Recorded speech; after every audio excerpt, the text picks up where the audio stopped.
Okay guys, so now we talked about how you start a dosing regimen both with loading dose and maintenance dose. We talked about what if the concentration comes back too high. And now we're going to come and talk about what if the concentration comes back too low.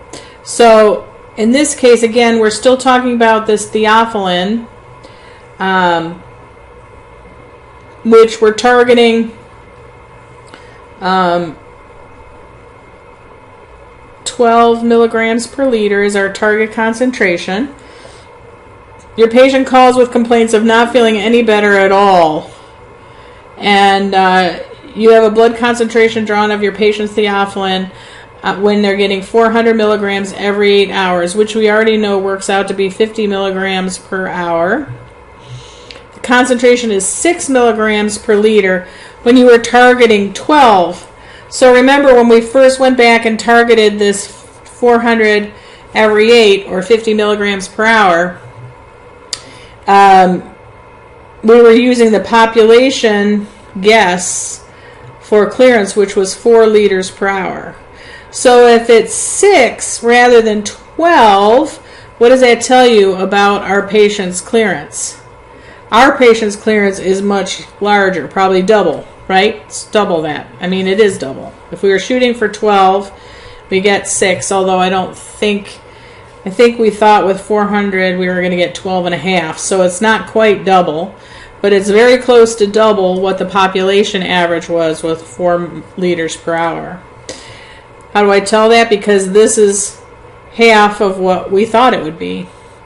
So what do we want to do? What went wrong? Well, our patient's clearance is faster than the average, right? So we need to give we need to figure out a new dosing regimen. So what are we going to suggest for our patient to take? And we also need to give a little mini load to our patient to get them up where they need to be. Let's figure out our maintenance dose first. Again, our patient, we can put in what our patient was getting and what the result was. Remember, they were getting 50 milligrams per hour. The bioavailability is 1, and our resulting CSS average was 6 milligrams per liter. So we can solve for the clearance here, right? As I said, it's going to be more than doubled, actually, I think. So what's 50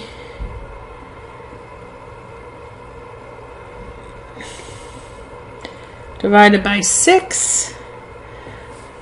So the clearance is 8.3 liters per hour. Yeah, it's more than doubled of what the population was. So no wonder our concentration is so low.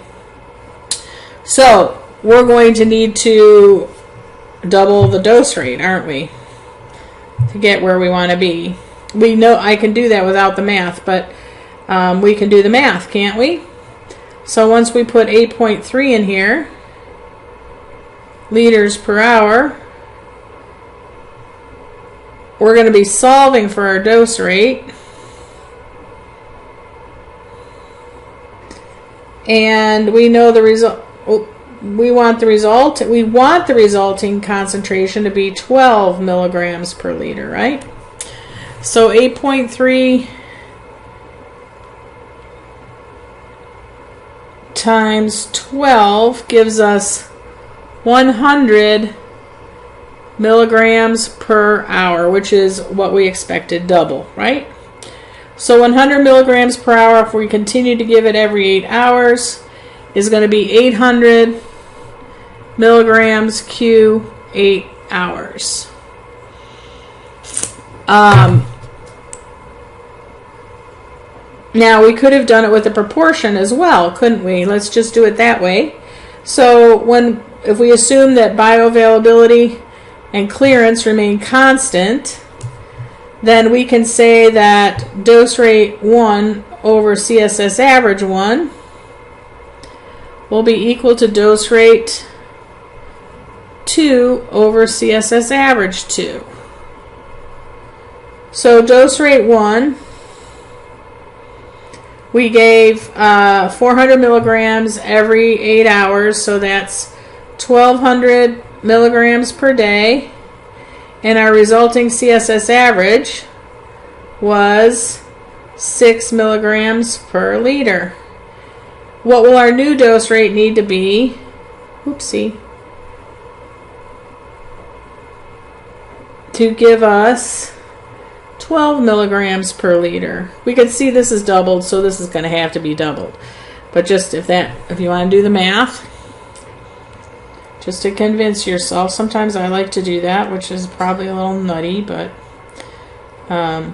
12 times 1,200 divided by 6 is 2,400, which is what we knew. 2,400 milligrams per day. Divide that into 3 pieces every 8 hours, so it's 800 milligrams q 8 hours. Easy peasy. So that's what we're going to recommend, is 800 milligrams every 8 hours. Now we need to know if we want to give a mini loading dose. Let's say they're suffering. Now we know this drug, that's maybe the case. They may need, if it's a little baby, although someone that's 100 kilograms is probably not a little baby. But if it were somebody that was having trouble breathing and they wanted to have enough theophylline on board, we need to go from 6 to 12 milligrams per liter fast. We don't want to wait another 2 days to get there. So we're going to give a little loading dose, aren't we? So remember, loading dose is equal to volume times your target. Now our target is 12 milligrams per liter, but we don't want to go up by 12 milligrams per liter because we already have 6 milligrams per liter on board. So we subtract whatever we already have, which is 6 milligrams per liter. So I consider this your C target minus your C observed. So what actually does the patient already have going? So in this case, it's going to be loading dose, and our volume of distribution, remember, is 0.5 liters per kilogram. So he weighs 100 kilograms, so his volume is 50 liters times, in this case, 6 milligrams per liter, because that's the difference between where we want to go, which is 12, and where we are, which is 6. Happens to be the same. So 6 times 50, so we would give a 300 milligram mini load and then start him on 800 every 8 hours. Okay? And of course, then you need to monitor always for toxicity and efficacy. And for any drug that you do this with, you should know what you need to do to monitor for efficacy and toxicity. All right, so that's that. Thank you very much.